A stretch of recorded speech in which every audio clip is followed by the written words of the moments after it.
Hello बच्चा party, कैसे भाई आप लोग? चलो अच्छे हो, बहुत बढ़िया, अच्छी बात है, अच्छे रहने चाहिए, है नहीं? तो आज की इस वीडियो के अंदर हम बात करेंगे किसके बारे में? सिलेबस के बारे में। और किसका सिलेबस? बिजनेस स्टडी का सिलेबस। ठीक है, ठीक है। और बिजनेस स्टडी के अंदर हम जानेंगे कि किन किन टॉपिक्स को हमें पढ़ना है और किन किन टॉपिक्स को हमें नहीं पढ़ना है। तो भाई शुरुआत करता हूं मैं क्या, बिजनेस स्टडी के सिलेबस की। आ जाओ, चलो भाई शुरू करते हैं। देखो भाई, टोटल हमारे पास जो है कितने मार्क्स का पेपर बनेगा हमारा? भाई 100 का, ये तो हमें मालूम ही है, जाहिर सी बात है। और इसके अंदर आपका 80 मार्क्स का जो पोर्शन है वो कौन सा पोर्शन है? भाई थ्योरी पोर्शन हैगा। अच्छा, और बाकी 20 मार्क्स का क्या है? प्रोजेक्ट वर्क है आपका। ठीक है, ठीक है। अब प्रोजेक्ट वर्क को तो रखते हैं हम लोग साइड में। पहले हम किसकी बात करेंगे? 80 मार्क्स के थ्योरेटिकल पोर्शन की बात करेंगे। इस 80 मार्क्स के थ्योरेटिकल पोर्शन को उन्होंने क्या करा है? दो हिस्सों में बांटा है। पहला 40 और क्या गया? दूसरा 40। अब पहला जो 40 है उसको नाम दिया गया part A, that is called क्या? Foundation of business. और दूसरा जो 40 है यानी कि 40, part B, that is called क्या? फाइनेंस एंड क्या? ट्रेड। अब ध्यान सुनो मेरी बात को आगे। कहता है इसके अंदर 6 यूनिट है और इसके अंदर कितने यूनिट है? 4 यूनिट है। और पहले पार्ट के अंदर जो है हर 2 यूनिट को मिला के एक जोड़ा बनाया गया। जोड़ा समझते नहीं समझते हो? हाँ हाँ, वही जोड़ा। ठीक है, पेयर बनाया गया है क्या? कि इन दोनों को मिला के पहली जो 2 यूनिट है उनको मिला के कितने मार्क्स का है? 16 का है। फिर उसके बाद इन दोनों यूनिट्स को मिला के कितना है? 14। देन आफ्टर लास्ट में इन दोनों यूनिट को मिला कितना है बताओ? 10। अच्छा, अब नीचे वाले जो बच रहे यूनिट कितनी? 1 2 3 4। इसके अंदर भी सेम सीन करा इन लोगों ने। क्या करा कि इन दोनों यूनिट को मिला के कितना बनाया उनने? 20 का। इन दोनों को मिला के कितना बनाया उनने बताओ? 20 का। भाई 20 20 कितना हो गया? 40। ऊपर वाला भी कितना हो गया? 40। अब 40 40 कितना हो गया? 80। और लास्ट में हमारा क्या है बताओ? प्रोजेक्ट वर्क है 20 मार्क्स का। ठीक है जी भैया। अब आगे सुनो मेरी बात ध्यान से। ये तो हो गया सिंपल का नॉर्मल एक ओवरव्यू है। अभी तो ओवरव्यू का मतलब क्या हुआ? सिर्फ मोटा मोटे तौर पर हमने देख लिया। अब देखेंगे हम लोग कि किस यूनिट के अंदर क्या क्या चीजें शामिल हैं और क्या क्या चीजें शामिल नहीं है। आ जाओ देखो जरा। भाई पहले यूनिट का नाम है बेटा क्या मेरे बच्चे? Evolution and fundamental of business. भाई किस प्रकार से बिजनेस आया, है ना? इवोल्यूशन यानी कि क्रांति हुई, और फंडामेंटल यानी कि उसकी कुछ आधारभूत चीजें यानी बेसिक कुछ चीजें हैं। तो उसके बेसिस क्या क्या है, क्या क्या हम पढ़ेंगे इसके अंदर। भाई साहब क्या रही इसकी हिस्ट्री, है ना? किसकी? ट्रेड की, कॉमर्स की, इंडिया के अंदर। क्या हमारे बैंकिंग सिस्टम रहे, ट्रांसपोर्ट सिस्टम रहे, ट्रेडिंग सिस्टम रहे, कम्युनिटीज रही, मर्चेंट, ठीक है, कॉर्पोरेशन। ये मतलब मोटे मोटे तौर पर आप कह लो। तो हम पहले अपने पास्ट के बारे में जानेंगे थोड़ी बहुत चीजें कि हमारा जो बिजनेस ट्रेड कैसा था कैसा नहीं था। ठीक है, उसके बारे में ध्यान सुनो। नेक्स्ट क्या कहता है हमारे से? फिर हम पढ़ेंगे क्या? बिजनेस मीनिंग एंड कैरेक्टरिस्टिक्स, यानी कि इसका अर्थ हो गया बिजनेस क्या है, इसकी विशेषता क्या है। और फिर उसके बाद हम क्या पढ़ेंगे भाई? बिजनेस एक प्रोफेशन है, एम्प्लॉयमेंट है, इसका कॉन्सेप्ट क्या है।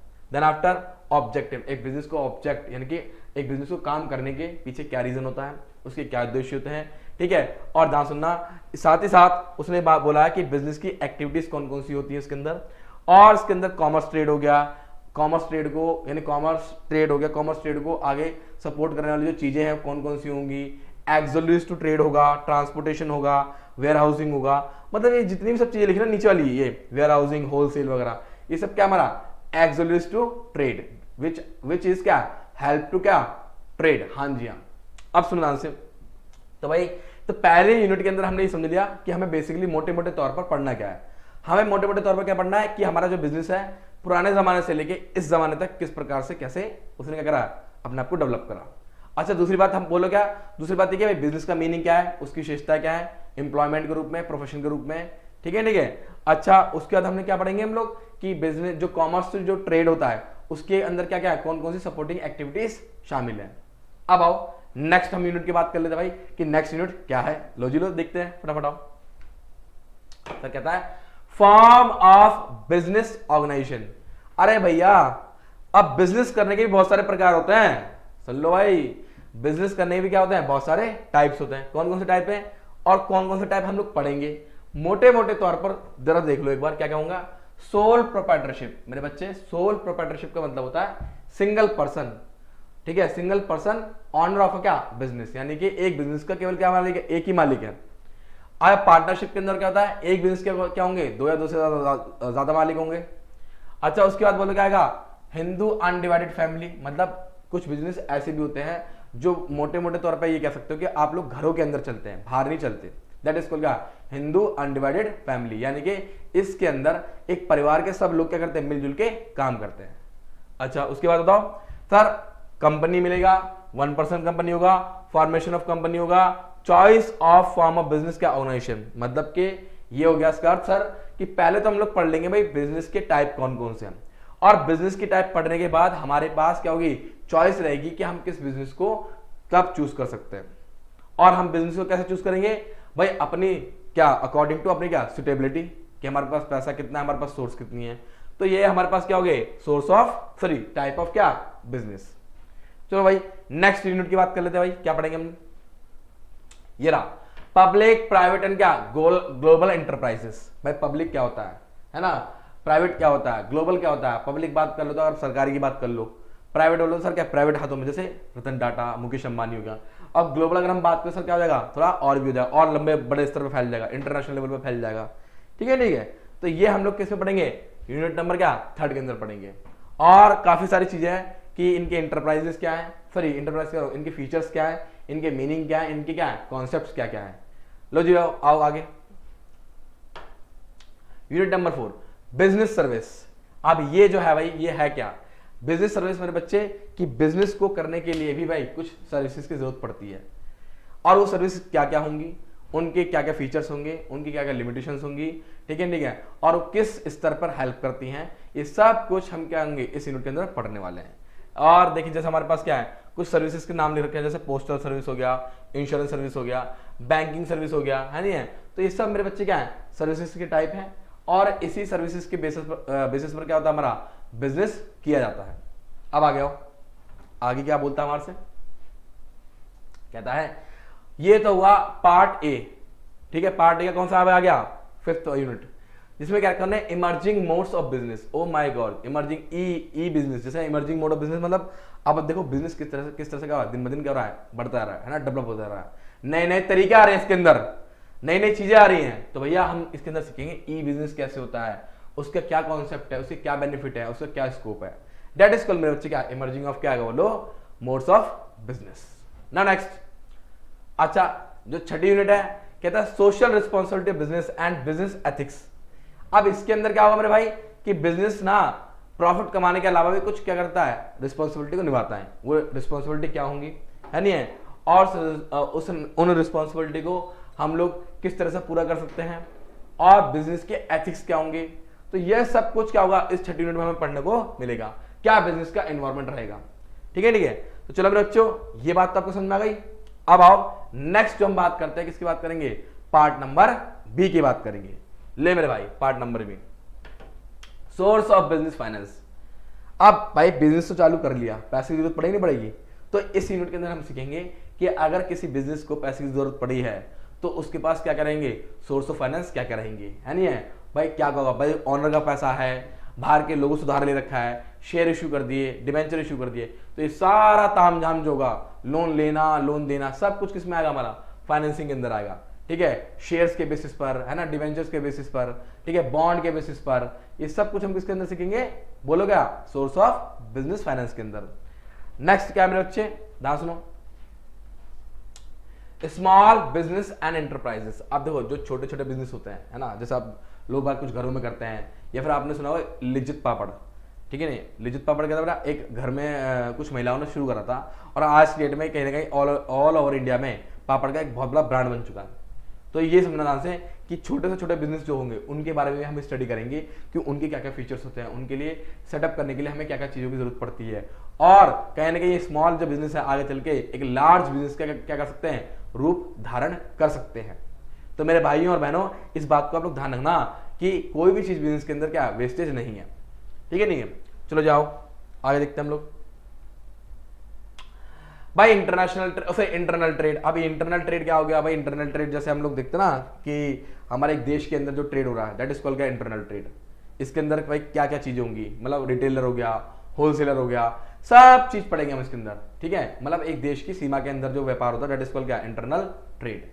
अच्छा, और क्या क्या, लार्ज स्केल रिटेलर्स, है ना, स्मॉल स्केल रिटेलर्स, कुछ छोटे क्या होते हैं, मतलब सामान बेचने वाले होते हैं, कुछ क्या होते हैं बड़े सामान बेचने वाले होते हैं। तो कहीं ना कहीं हम इस टॉपिक के अंदर क्या करेंगे, दुकानदारों के बारे में, ठीक है, शॉपकीपर्स के बारे में काफी सारी चीजों को स्टडी करेंगे।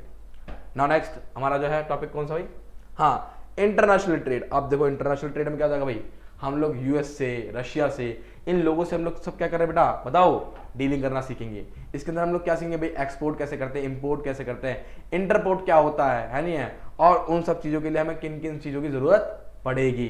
तो कहीं ना कहीं बिजनेस स्टडी जो है हमें सिर्फ और सिर्फ एक देश के अंदर, एक राज्य के अंदर या फिर एक एरिया के अंदर काम करना नहीं सिखाता, बल्कि पूरे ऑल ओवर द वर्ल्ड क्या करना सिखाएगा, हमको काम करना सिखाएगा। ये हमें जो सब्जेक्ट है ये सिखाएगा कि किस तरह से हम लोग अपने इस छोटे से बिजनेस को एक बड़े स्तर के बिजनेस पर लेके जा सकते हैं। ठीक है नहीं जी भैया, चलो जाओ अब आगे बढ़ते हैं। देखो जरा नेक्स्ट, ओ माय गॉड, अब 11 जो यूनिट है मेरे बच्चे क्या है, वो प्रोजेक्ट वर्क है, और ये जो क्या किया जाएगा एज पर क्या सीबीएसई गाइडलाइंस के अनुसार होगा। ज्यादातर बच्चे कुछ मॉड्यूल्स वगैरह बनाते हैं, कुछ फाइल्स बनाते हैं, कुछ छोटे मोटे एक्सपेरिमेंट करके स्कूल में जमा करते हैं। तो ये बेसिकली कौन बताएगा, सीबीएसई की जो गाइडलाइंस होगी ये वो बताएंगे। अब आओ आगे, हाँ जी, और पेपर को जो स्टडी करने का जो तरीका है, जो मतलब सॉरी जो पेपर का जो पैटर्न आएगा, एग्जाम का जो तरीका आएगा वो कुछ इस तरीके से होगा। बोलो क्या, रिमेंबरिंग एंड अंडरस्टैंडिंग। जी हाँ, रिमेंबरिंग एंड अंडरस्टैंडिंग मतलब आप कितना चीजों को याद रख सकते हो।